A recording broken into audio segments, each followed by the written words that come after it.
قومی وقار کا سودا کیا تھا، اس میں یہ اعلان کیا تھا کہ ایسے ایسے ہتھیار استعمال کیے ہیں کہ جس کا مجھے بھی نہیں پتا تھا، اور نیتن یاہو نے ان ہتھیاروں کو بہت اچھے طریقے سے استعمال کیا۔ اور وہ اچھا طریقہ کیا تھا کہ اس میں وہ ہتھیار شامل تھے، وہ بم شامل تھے کہ جب وہ گریں تو 3500 ڈگری سینٹی گریڈ اس کی جو ٹیمپریچر تھا، اس کی ہیٹ بنی، اور ہیٹ سے انسانوں کے جو اعضا تھے وہ ایواپوریٹ ہو گئے، فضا میں تحلیل ہو گئے۔ بہت ساری لاشیں ان کی باقیات تک نہیں ملی ہیں۔ جو فاسفورس بم پھینکے انہوں نے، اس سے تو جل جاتے تھے، راکھ بن جاتے تھے انسانی جسم اور خیمے، لیکن اس تھرمل بم سے تو آپ اندازہ لگائیں کہ لاشیں کیا، وہ فضا میں تحلیل ہو گیا۔ اور اس کو ڈونلڈ ٹرمپ اس تقریب میں کہہ رہا تھا کہ اس نے بہترین استعمال کیا ہے، اور وہاں پر شہباز شریف صاحب سلوٹ کرتے ہوئے ڈونلڈ ٹرمپ کی امن پسندی کو وہ سگنیچر کر رہے تھے۔ پھر یہ کہنا کہ جناب ہم جس پیس بورڈ میں گئے ہیں اس میں اگر اسرائیل موجود بھی ہے تو کیا ہوا، اقوام متحدہ میں تو وہ موجود ہے نا۔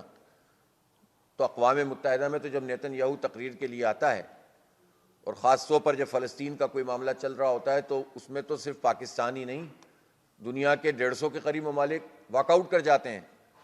تو شہباز شریف نے اس پیس بورڈ میں کوئی واک آؤٹ کیا کہ یہاں اسرائیل بیٹھا ہوا ہے؟ اس پیس بورڈ سے کیا نکلا؟ اس میں جو پریزنٹیشن دی گئی ہے، اس پریزنٹیشن میں جتنی بھی تباہی غزہ میں ہوئی ہے، جتنا قتل عام ہوا ہے، اس کا ذمہ دار حماس کو قرار دیا گیا ہے، اور ایک لفظ بھی کیا، اسرائیل کا نام بھی اس پریزنٹیشن میں موجود نہیں تھا۔ اور ہمارے وزیر اعظم صاحب کہتے ہیں کہ ہم فلسطین کا مقدمہ لڑ رہے ہیں اور امن چاہتے ہیں۔ تو اس کا مطلب تو یہ ہے کہ بالکل یک طرفہ طور پر یہ کارروائی کی گئی ہے، اور ڈونلڈ ٹرمپ یہ چاہتا ہے کہ وہ اپنے ماتحت ان سارے ملکوں کو ہانکتا چلا جائے اور اپنی مرضی سے فیصلے کرتا چلا جائے۔ جس کو وہ نامینیٹ کرے گا وہ آئے گا، جس کو وہ نہیں کرے گا وہ نہیں آئے گا۔ اور ڈونلڈ ٹرمپ کی جو جرت دیکھی ہے، وہ یہ کہتا ہے کہ کسی نے پوچھا کہ جب آپ صدر نہیں رہیں گے تو اس کا کیا بنے گا، تو وہ کہتا ہے کہ میں صدر رہوں نہ رہوں یہ چلے گا۔ بھئی آپ کون ہیں جو اس بنیاد پر یہ فیصلہ کر سکتے ہیں کہ میں صدر رہوں نہ رہوں یہ چلے گا؟ اس کی کیا حیثیت ہوگی؟ پھر یہ جو پوری تجارتی ذہنیت ہے، اور ہم جانتے ہیں کہ ڈونلڈ ٹرمپ کا داماد اور وٹکاف کا بیٹا اور اس طرح کے جس طرح ہمارے ہاں لوگ ہوتے ہیں جو پولیٹیکل لوگوں کے ساتھ مل کر اپنے خاندان کا کاروبار چلا رہے ہوتے ہیں، اسی طرح وہاں بھی یہ سب چیزیں موجود ہیں۔ یہ جو لوگ ہیں یہ تو تاجر قسم کے لوگ ہیں، سفاک قسم کے لوگ ہیں، یہ تو انسانوں کی لاشوں پہ کاروبار کرنے والے لوگ ہیں۔ اور یہ جو انویسٹمنٹ وہ کروا رہا ہے، جس میں خود امریکہ کی انویسٹمنٹ کا بھی اعلان کر رہا ہے اور دیگر ملکوں کی انویسٹمنٹ کا اعلان کر رہا ہے، وہ تو ایک کاروبار ہے۔ پھر ایک سنجیدہ سوال اس میں یہ موجود ہے کہ آپ غزہ کے بارے میں تو یہ بات کہہ رہے ہیں کہ یہاں پر ہم پیس قائم کریں گے، لیکن آپ ویسٹ بینک کا تو نام تک نہیں لے رہے۔ تو فلسطین کی ریاست کا تصور صرف غزہ کے ساتھ تو نہیں ہے وابستہ، فلسطین کی ریاست کا تصور تو پورا کا پورا جو ہے وہ اس میں ویسٹ بینک شامل ہے۔ بلکہ ہم تو یہ کہتے ہیں کہ جتنا بھی اس وقت اسرائیل ہے وہ سب مقبوضہ فلسطین ہے۔ لیکن اگر وہ لوگ دوسری بات کرتے ہیں، اسرائیل کو مانتے ہیں، تو بھی ویسٹ بینک کو کیسے مائنس کر سکتے ہیں؟ جبکہ ویسٹ بینک میں مسلسل ہنگامہ آرائی کر رہے ہیں، وہ صہیونی وہاں پر ان کے مسلمانوں کی جو بستیاں تاراج کر رہے ہیں، ان کو بے دخل کر رہے ہیں۔ تو ایسی ساری صورتحال، اور پھر ایک لفظ بھی اس پر بات نہیں ہوئی ڈونلڈ ٹرمپ کی طرف سے کہ اسرائیل مسلسل خلاف ورزیاں کر رہا ہے جنگ بندی کی۔ جو 600 ٹرک امدادی جانے تھے اس میں سے صرف 45 ٹرک امداد کے ہوتے ہیں، باقی تو پھر وہ تاجروں کے رحم و کرم پہ چھوڑ دیا ہے۔ اسی طرح سے مسلسل حملہ کرتا رہتا ہے، وہ کئی سو لوگ شہید ہو چکے ہیں۔ اسی طرح وہ اپنی فوجوں کو پیچھے نہیں لے کر جا رہا ہے۔ تو یہ ساری جو اسرائیل خلاف ورزیاں کر رہا ہے اس پہ تو کوئی بات ہی نہیں ہو رہی۔ اور ایک ایسے پیس بورڈ میں جا کر صرف اس بنیاد پر کہ ڈونلڈ ٹرمپ مسکرا کر ان کی طرف دیکھ لیتے ہیں، تو چار جملے اچھال دیتے ہیں۔ اور اب تو انہوں نے، پہلے تو وہ نام لیا کرتے تھے کہ انڈیا کے طیارے گرے ہیں، اب تو انہوں نے طیاروں کی تعداد بڑھا دی ہے اور نام کسی کا نہیں لے رہے۔ تو کل کو اگر ڈونلڈ ٹرمپ خدا نہ خواستہ یہ کہہ دے کہ کچھ انڈیا کے گرے، کچھ پاکستان کے گرے، تو کیا کریں گے ہمارے حضرات جو وہاں تشریف لے جاتے ہیں؟ لہٰذا اتنی فضول قسم کی چیز پر پوری قومی پالیسی کو نظر انداز کرنا، قائد اعظم سے لے کر آج تک ہماری پالیسی بالکل واضح ہے، اس سے انحراف کرنا یہ کسی صورت میں بھی قابل قبول نہیں ہو سکتا۔ اور پھر بات صرف اتنی نہیں ہے کہ وزارت خارجہ کی طرف سے یہ بات آئے کہ حماس کو ڈسارم کرنے میں ہم شامل نہیں ہوں گے۔ کسی بھی صورت میں پاکستان کی فوج کو نہیں جانا چاہیے۔ غزہ میں جب فوج جائے گی تو کیا وہ اسرائیل سے لڑنے جائے گی؟ اسرائیل سے لڑنا ہوتا تو پہلے لڑتے نا، سارے مسلم ملکوں کو ملاتے، کچھ کرتے۔ جب ہمارے 80-90 ہزار لوگ شہید ہو رہے تھے تو جب تو ہم نے کچھ بھی نہیں کیا۔ اب یہ جو آپ فوج بھیجنے کی بات کر رہے ہیں، یہ تو در حقیقت غزہ میں جو انٹرنل معاملات جو وہاں کی پولیس کو سنبھالنے چاہیے اور وہاں کی جو فلسطینی فورس ہے اس کو سنبھالنے چاہیے معاہدے کے مطابق، اس کے بجائے ان افواج کو استعمال کیا جائے گا۔ اور ڈونلڈ ٹرمپ بار بار یہ بات کہتا ہے کہ حماس کو ہم ڈسارم کریں گے، تو پھر کیسے پاکستان کی وزارت خارجہ یہ کہہ سکتی ہے کہ ہم حماس کو ڈسارم کرنے کے عمل میں شریک نہیں ہوں گے؟ آپ کس کی کمانڈ میں ہوں گے؟ وہاں فوجی کیا احتجاج کریں گے پاکستان کے ڈونلڈ ٹرمپ کے خلاف؟ آپ سے تو ایک لفظ نکلتا نہیں ہے، نہ پاکستان کی اپوزیشن ڈونلڈ ٹرمپ اور امریکہ کے خلاف کچھ بولتی ہے، حکومت تو بولتی ہی نہیں ہے۔ تو جب آپ یہاں بیٹھ کر یہ کام نہیں کر سکتے تو وہ افواج جن کو ان کی کمانڈ میں دیا جائے گا وہ کیسے جو ہے وہ اسرائیل کے خلاف اور امریکہ کے خلاف بات کر سکتے ہیں یا خلاف ورزی کر سکتے ہیں؟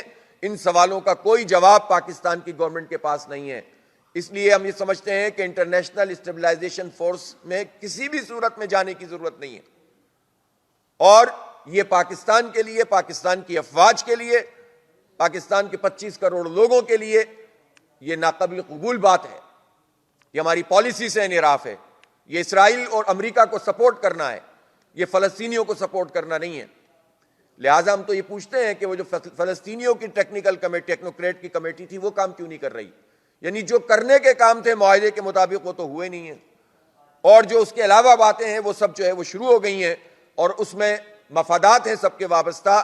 لہٰذا UN میں جانا چاہیے، وہاں پر مقدمہ لڑنا چاہیے، اور امریکہ اگر ویٹو کرتا ہے تو اس کو پوری دنیا میں ایکسپوز کرنا چاہیے۔ وہ جو چاہے کرتا رہے، جس پہ چاہے جتنا ٹیرف لگا دے۔ دیکھیں یورپ نہیں آیا پورا، اس میں بڑے بڑے ممالک نے پیس بورڈ سے معذرت کر لی، لیکن پاکستان میں جانے کا اور کیا مقصد ہے سوائے اس کے کہ ٹرمپ کی خوشنودی حاصل ہو؟ تو اس لیے ہم یہ سمجھتے ہیں کہ اتنے اہم ترین معاملات پر آپ اسٹیک ہولڈر سے بات نہ کریں، آپ اپنی ہی پارلیمنٹ جو آپ کی اپنی بنائی ہوئی فارم 47 والی ہے اس تک کو گھاس نہ ڈالیں، کابینہ میں تک بات نہ کریں اور بڑے بڑے فیصلے کر دیں، تو یہ بالکل غلط بات ہے اور اس کو قبول نہیں کیا جا سکتا۔ ابھی جو رپورٹ سامنے آ رہی ہیں انٹرنیشنل اداروں کی اور قومی بھی جتنے اسٹیٹسٹکس ہیں، اس میں یہ بات پتہ چلی کہ پاکستان میں پچھلے 6-7 سال میں غربت کی شرح 21.9 سے 28.6 یا 7 ہو گئی ہے۔ اس کا مطلب یہ ہوا 8، اس کا مطلب یہ ہوا کہ یہ 6.9% میں نہیں بلکہ نمبرز میں اضافہ ہوا۔ در حقیقت یہ 31.5% غربت میں اضافہ ہوا ہے پچھلے 6 سال میں۔ اور یہ بلیم گیم کا مسئلہ نہیں ہے کہ احسن اقبال صاحب یہ کہہ رہے ہیں کہ یہ اس وقت عمران خان کی حکومت تھی۔ اس وقت عمران خان کی حکومت تھی تو اب 4-5 سال سے تو آپ کی حکومت ہے۔ PDM-1، PDM-2، PDM-3 اور یہ ساری اتحادی جماعتیں ہیں۔ یہ اتحادی جماعتیں تو ایسی ہیں، آپ نے سندھ اسمبلی میں دیکھا ہوگا کہ MQM کے 2 گروپ لڑے تو پیپلز پارٹی نے مصالحت کروائی۔ یہ اتنے ہینڈز اینڈ گلوز، اتنے شیر و شکر ہیں باہم، ایک دوسرے کو سپورٹ کرتے ہیں، ایک دوسرے کے ساتھ مل کر چلتے ہیں۔ جب انہیں 26ویں ترمیم کرنی ہو تو ساتھ ہوتے ہیں، 27ویں کرنی ہو تو ساتھ ہوتے ہیں، ایکسٹینشن دینی ہو تو ساتھ ہوتے ہیں، امیونٹی دینی ہو تو ساتھ ہوتے ہیں۔ شراب کے حوالے سے اگر کوئی ہندو ممبر آ کر کہہ دے کہ شراب کو آپ ناجائز اور حرام قرار دیں تو یہ سب مل کر اس کا دفاع کرتے ہیں کہ نہیں ایسا نہیں ہے، اس سے تو فلاں کو نقصان ہو جائے گا، فلاں کو نقصان ہو جائے گا، اس میں ساتھ ہوتے ہیں۔ اس طرح کے چیزوں میں یہ سب ملے ہوئے ہوتے ہیں اور پھر یہ ایک دوسرے پر جو ہے وہ باتیں کر رہے ہوتے ہیں۔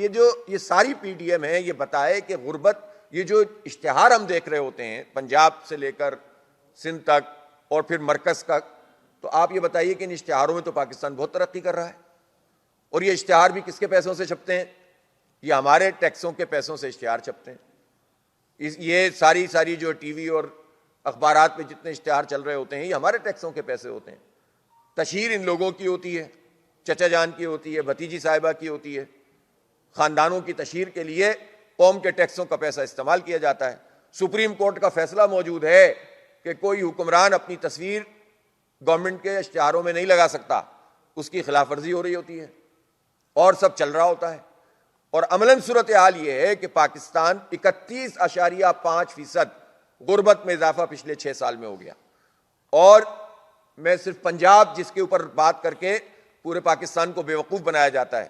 مسئلہ یہ ہے کہ جو سندھ کی کارکردگی ہے وہ اتنی خراب ہے، بلوچستان اور سندھ کی، اور پھر تب تو کے پی کا بھی مقابلہ سخت ہے خراب کارکردگی میں۔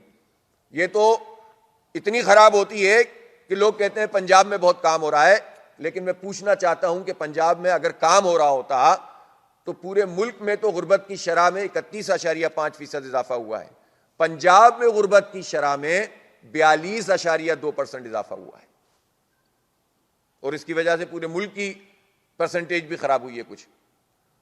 تو یہ اس کا انکار کر کے دکھائیں مریم نواز صاحبہ، شہباز شریف صاحب، نواز شریف صاحب، مریم صاحب کے ساتھ تو نواز شریف صاحب کا اشتہار میں تصویر لگتی ہے، وہ حساب کتاب بنایا ہوا ہے ان لوگوں نے۔ تو اب مجھے یہ بتائیے کہ 42.2% غربت میں اضافہ ہوا ہے پچھلے 6 سال میں پنجاب میں، اور پنجاب میں کسانوں کا بیڑا غرق ہو گیا۔ زراعت جس میں ہمیں 6.54% گروتھ تھی 2 سال پہلے، تو پچھلے سال کی رپورٹ میں صرف 0.5% رہ گئی، 0.5% رہ گئی۔ گویا کتنا؟ یعنی 600% کمی ہو گئی زراعت کے شعبوں میں، گروتھ مائنس کر دی ان لوگوں نے۔ کسان کے ساتھ یہ سلوک کیا پنجاب حکومت نے کہ دھوکہ دیا۔ پاکستان ایک زرعی ملک ہے اور پنجاب کی زراعت پر پورا انحصار ہوتا ہے پورے پاکستان کا۔ اس کے کسان کا جو حال انہوں نے کیا، 3900 روپے انہوں نے ریٹ طے کیا گندم کا، اور بعد میں مکر گئے، اور اس کے نتیجے میں 1800 سے لے کر 2100-2200 روپے تک زیادہ سے زیادہ گندم فروخت ہوئی۔ 2100 روپے کی گندم فروخت ہوئی اور مارکیٹ میں 6000 روپے کی مل رہی تھی۔ ابھی بھی جو ہے وہ آپ جا کر دیکھ لیجئے کتنی گندم مہنگی ہے، آٹا لوگوں کو کتنا مہنگا مل رہا ہے۔ یہ درمیان میں جو 4000 روپے اور 3000 روپے ہیں، یہ کس کے پاس جاتے ہیں؟ پاکستان میں کیا کوئی مڈل مین یا یہ جو آڑتی یا یہ پورا نظام ہے، یہ حکومت اور حکمرانوں کے بغیر چل سکتا ہے؟ یہ کسان کو بھی برباد کیا، عوام کو بھی برباد کیا، اور اس کے نتیجے میں زراعت کا بیڑا غرق کر دیا۔ اب لوگ پریشان ہیں کہ وہ گندم اگائیں کہ چاول اگائیں کہ کیا کریں۔ جس فصل کی طرف جاتے ہیں پریشانی شروع ہو جاتی ہے۔ کپاس ہے کہ جس کی تنزلی ہوتی چلی جا رہی ہے اور کسان کو کچھ بھی نہیں ملتا اس میں۔ تو یہ زراعت کا بیڑا غرق کس نے کیا ہے؟ اسی پنجاب حکومت نے کیا ہے۔ کوئی ہے جو اس پر بات کرنے والا ہو؟ کوئی ہے جو اس پر بات کرنے والا ہو کہ یہ سرکاری ملازمین پنجاب کے، یہ جو سیکریٹریٹ پر پچھلے 10 دن سے دھرنا دیے بیٹھے ہیں، یہ کیوں بیٹھے ہوئے ہیں؟ ان کی پنشنوں میں آپ نے کٹوتی کر دی ہے۔ ان کی جتنے بھی جو ان کو مراحت مل سکتی تھیں عام ملازم کو، میں ٹاپ کے بیوروکریٹس کی بات نہیں کر رہا، ان میں کٹوتی کر دی ہے، اور وہ فریاد کر رہے ہیں کہ یہ آپ نے ہمارے ساتھ یہ سلوک کیوں کیا ہے۔ لیو انکیشمنٹ پر کٹوتی کر دی ہے، جس پر انحصار ہوتا ہے ایک سرکاری ملازم کا کہ جب وہ فارغ ہوگا تو اس کو وہ پیسے ملیں گے، وہ اپنی بچیوں کی شادی کرے گا، وہ اپنے گھر کا کچھ کرے گا، چھوٹا موٹا کام نمٹائے گا۔ تو آپ ان لوگوں کے ساتھ یہ سلوک کر رہے ہیں، خود اپنے ملازمین کے ساتھ۔ پھر آپ کہتے ہیں ترقی ہو رہی ہے۔ پنجاب حکومت میں 1 کروڑ سے زائد بچے جو 5 سے 15 سال کے ہیں وہ آؤٹ آف اسکول ہیں اس وقت۔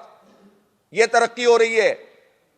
پنجاب حکومت نے 11,000 اسکول آؤٹ سورس کر دیے ہیں چلانے کے بجائے۔ آپ اسکول چلا نہیں سکتے، یہ کون سی گڈ گورننس ہے؟ 15,000 مزید کر رہے ہیں۔ سینکڑوں کی تعداد میں BHU بیسک ہیلتھ یونٹ وہ آپ نے آؤٹ سورس کر دیے ہیں، اور آؤٹ سورس بھی اس طرح کیے ہیں دے دوسروں کو رہے ہیں، تصویر اپنی لگا رہے ہیں۔ تو یہ آپ کی گورننس ہے۔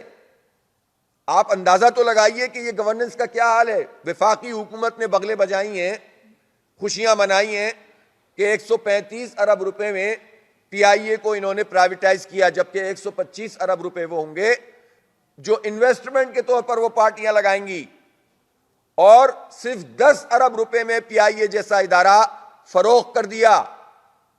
پورا PIA 10 ارب کا فروخت کر دیا، جس کے 38 کے قریب انٹرنیشنل روٹس ہیں جن کو اس چیز کی اجازت ملی ہوئی ہے انہیں. اتنی بڑی اس کی جو ہے وہ اس کے اثاثے ہیں, یہ سب سے بڑا اثاثہ ہوتا ہے. اور جو پنجاب حکومت کے لیے ایک نیا طیارہ لیا گیا ہے, پچھلا طیارہ موجود, وہ 11 ارب روپے کا ہے. پوری پی آئی اے 10 ارب روپے, اور ہماری جو وزیر اعلیٰ صاحبہ ہیں ان کا ایک نیا طیارہ 17 سیٹر, وہ 11 ارب روپے. تو آپ اندازہ لگائیں, دودھ شہد کی نہریں بہ رہی ہیں. 42% غربت میں اضافہ کرنے کے بعد 11 ارب روپے کا طیارہ وزیر اعلیٰ نے خریدا ہے. اس کا جواب کون دے گا؟ یہ بتائیں کہ اس وقت جو ہے اسکولوں میں بچے نہیں, اسکول آپ آؤٹ سورس کر رہے ہوں, سرکاری ملازمین تڑپ رہے ہوں, پریشان ہو رہے ہوں, کسانوں کا بیڑا غرق ہو گیا ہو, یہ آپ کی گورننس ہے؟ کس کو خوش کرنے کے لیے آپ یہ سارے کام کر رہے ہیں؟ کس کو بے وقوف بنا رہے ہوتے ہیں لوگ؟ اس لیے ہم یہ سوال کرتے ہیں کہ یہ سب کچھ کیوں ہو رہا ہے اس ملک میں؟ یہ اس لیے ہو رہا ہے کہ یہ جو پی ڈی ایم ہے, خاص طور پر شریف خاندان اور یہ پیپلز پارٹی کا جو زرداری خاندان, ان دو خاندانوں کے اوپر اسٹیبلشمنٹ نے ہاتھ رکھا ہوا ہے. چھوٹی چھوٹی پارٹیاں تو ویسے ہی انہوں نے اپنے ساتھ ملا لی ہیں, اور اس طرح سے یہ سب لوگ مل کر پاکستان کا بیڑا غرق کر رہے ہیں. جو لوگ فارم 47 پر ان لوگوں کو لے کر آئے ہیں, ان سے ہمارا یہ سوال بنتا ہے کہ یہ جو ہمیں بتایا جاتا ہے کہ معیشت بہت ترقی کر رہی ہے اور SIFC کے تحت یہ ہو گیا اور فلاں کے تحت یہ ہو گیا, وہ جواب دیں کہ یہ نمبرز کیا غلط ہیں, یہ جھوٹ ہیں. یہ جو پوری IMF نے ایک رپورٹ شائع کی تھی جس میں سارے اعداد و شمار تھے, وہ غلط تھے. اور اگر وہ صحیح ہیں تو آپ کا یہ ہائیبرڈ نظام ناکام ہو گیا ہے, آپ کا یہ سسٹم ڈھہ گیا ہے. جن لوگوں کو لا کر آپ سامنے رکھتے ہیں قوم کے, انہیں ووٹ بھی نہیں ملتے, ان کی صلاحیت بھی کوئی نہیں ہے. پاکستان کا بیڑا غرق نہیں ہوتا اگر یہ خاندان صحیح کام کر رہے ہوتے, اگر ان میں اتنا ہی پوٹینشیل ہوتا. ہاں, ان کے اپنی آپ دیکھ لیں شوگر ملوں کو. اب آپ مجھے بتائیے کہ جو IPPs ہیں, اس پر جو ابتدائی نیگوشیشن ہوئی, ظاہر ہم نے ایک پریشر ڈیولپ کیا, احتجاج کیا, ایگریمنٹ کیا, انہوں نے کسی حد تک اس پر بات چیت شروع کی, اور خود انہوں نے کہا کہ 3600 ارب روپے کا اس میں فائدہ ہوا. لیکن اس کے بعد یہ سلسلہ معطل کیوں ہو گیا ہے؟ کون لوگ ہیں جو اثر انداز ہو رہے ہیں اور IPP سے مزید بات چیت نہیں ہو رہی, اور جو غلط معاہدے ہوئے ہیں اس کو ختم نہیں کیا جا رہا, اور یہ سارا کا سارا 2000 ارب روپے کا 2200 ارب روپے کا برڈن پوری قوم پہ ڈالا جا رہا ہے. ان چند لوگوں کو کیوں نہیں لگام دی جا سکتی؟ پھر اسی طرح سے سولر سسٹم میں پہلے انہوں نے یہ کہا کہ جناب بجلی کم ہے, اور بجلی پھر مہنگی کر دی بہت زیادہ IPP سے معاہدے کر کے. جب بجلی انتہائی مہنگی ہو گئی تو لوگ سولر پہ چلے گئے. انہوں نے نیٹ میٹرنگ کی بات کی, تو جو بڑے بڑے گروپ تھے اور ایسے لوگ جو متمول لوگ تھے وہ نیٹ میٹرنگ پہ چلے گئے, اور جب نیٹ میٹرنگ پہ چلے گئے تو اب نیٹ میٹرنگ کا جو ریٹ ہے پہلے بھی کم کیا ہوا تھا, مزید کم کر دیا. اسی طرح سے اب سولر پہ جب انہوں نے لوگوں کو انکریج کیا کہ آپ سولر سسٹم لیں, تو ہم کیا یہ نہیں جانتے کہ کس کس خاندان کے کون کون سے لوگ ہیں جو سولر کا یہ سارا کام کر رہے تھے, اور انہوں نے اربوں روپے کمائے ہیں اس میں. اور جب آپ کی کمائی اچھی طرح سے ہو گئی ہے تو اب آپ کہتے ہیں ہم اس پوری پالیسی کو ریوزٹ کریں گے, اس لیے کہ سولر پہ جتنے لوگ منتقل ہوتے چلے جا رہے ہیں تو وہ ڈیفیسٹ بڑھتا چلا جا رہا ہے, کہ ہماری پیداواری صلاحیت بجلی کی بہت زیادہ ہے اور استعمال بہت کم ہو گیا ہے گرڈ سے. نیچرل بات ہے کم ہو جائے گا جب آپ قیمتیں کم نہیں کریں گے. تو بجائے اس کے کہ بجلی کی قیمتیں کم کریں, آپ سولر پہ بھی جو ہے وہ قدغن لگانا شروع کر دیں. تو کوئی ایک پالیسی تو بتائیں کہ جس کے نتیجے میں لوگوں کو ریلیف مل رہا ہو. اس میں مافیاز انوالو ہوتے ہیں, شوگر میں مافیا ہوتا ہے, گندم میں مافیا ہوتا ہے. اب تک ہمیں نہیں پتا چلا کہ یوکرین سے جو گندم امپورٹ کی گئی تھی وہ کس نے کی تھی. کمیٹی بنی اور دریا برد ہو گئی, جو کیئر ٹیکر سیٹ اپ میں یہ سب کام ہوا تھا. تو یہ ساری وہ چیزیں ہیں جس کی بنیاد پر ہم واضح طور پر یہ بات کہہ سکتے ہیں کہ یہ پورا سسٹم کام نہیں کر رہا, لوگوں کو ریلیف نہیں مل رہا, صرف دھوکے بازی ہو رہی ہے, صرف ظاہری طور پر لوگوں کو چیزیں دکھائی جا رہی ہیں اور اس کے نتیجے میں کچھ حاصل نہیں ہو رہا. جہاں تک امن و امان کی صورتحال ہے, آپ خیبر پختونخوا کو دیکھ لیجئے, آپ بلوچستان کو دیکھ لیجئے, جتنی بے چینی پائی جاتی ہے, جتنا قوم اور فوج کے درمیان فاصلہ بڑھتا چلا جا رہا ہے, جتنا حکومت اور ریاست اور عوام اس کے درمیان خلیجیں بڑھتی چلی جا رہی ہیں. افغانستان سے جس سے ہماری بات چیت امن کے لحاظ سے مذاکرات کی صورت میں آگے بڑھنی چاہیے، اس سے دشمنی کی باتیں ہوتی ہیں۔ اور جس انڈیا کے خلاف ہمیں ایکشن لینا چاہیے، جس نے ہمارے پانیوں پہ قبضہ کیا ہوا ہے، جس نے کشمیریوں کو مسلسل وہ برباد کر رہا ہے، اس انڈیا سے بات چیت کی بات ہوتی ہے۔ اور 5 فروری علامتی طور پر منا کر سمجھتے ہیں کہ ہم نے بہت کچھ کر لیا۔ وہ بتائیں کہ وہ ثالثی کیا ہوئی جس ٹرمپ کی خوشامد میں اتنے لگے رہتے ہیں وزیر اعظم صاحب، وہ کشمیر کی ثالثی کا کیا ہوا؟ وہ پانیوں پہ آپ کا جو مسئلہ تھا جس پر قبضہ کر کے بیٹھ گیا ہے، اور جو پورا واٹر ٹریٹی ہے اس کو اس نے خلاف ورزی انڈیا نے کی ہوئی ہے، اس پر کیا ہوا؟ اسی طرح سے بلوچستان میں جو بدامنی ہے، صرف یہ کہہ کر جان نہیں چھوٹ سکتی کہ بیرونی لوگ جو عمل کرتے ہیں وہ اندرونی لوگوں کے ساتھ مل کر کرتے ہیں۔ وہ کون سی پالیسیاں ہیں جس کے نتیجے میں ان کو را مٹیریل دستیاب ہو جاتا ہے؟ یہ دہشت گردوں کی فیکٹریاں کیوں لگی ہوئی ہیں؟ وہ سارے لوگ جو ہمارے ساتھ تھے خلاف کیوں ہو رہے ہیں؟ کون جواب دے گا اس کا؟ تو لہٰذا ہم یہ سمجھتے ہیں کہ اس ساری صورتحال میں یہ جو پورا سسٹم ہے یہ نہیں چل رہا۔